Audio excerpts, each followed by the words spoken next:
Hi friends, இன்றைக்கி morning என்ன சமையல்னு பார்க்கலாமா? இன்றைக்கி அவருக்கு செகண்ட் ஷிஃப்ட்ன்றதுனால காலையிலே கொஞ்சம்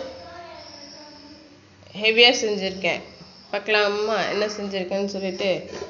காலையில் சுட சுட இட்லி,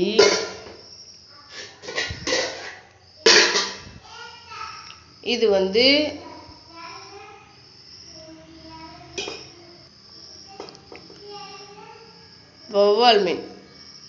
வவ்வால் மீன் போட்டு குழம்பு வச்சுருக்கேன். குழந்தைக்கு தேங்காய் பால் அரைச்சி வச்சுருக்கேன். பத்தலைன்னா நம்ம தோசை ஊற்றிக்கலாம். இதான் ஃப்ரெண்ட்ஸ் காலையில் டிஃபன். சரிங்களா? எல்லோரும் ஹெல்த்தியாக சாப்பிட்டு ஹெல்த்தியாக இருங்க, நல்லா ஹாப்பியாக இருங்க. யாரும் எந்த கஷ்டமும் பட தேவையில்லை. ஏன்னா நம்ம இருக்க போகிறது இந்த ஒரு காலம் மட்டும்தான். ஸோ இந்த ஒரு வாழ்க்கையில், இந்த ஒரு ஜென்மத்தில் நம்ம சந்தோஷமாக இருக்கணும். யாருக்காகவும் கஷ்டத்தை அனுபவிக்கக்கூடாது. கஷ்டம் வந்தாலும் அதை டேக் கேர் பண்ணாமல் கடந்து போயிட்டே இருக்கணும். பாய் ஃப்ரெண்ட்ஸ், நாளைக்கு பார்க்கலாம்.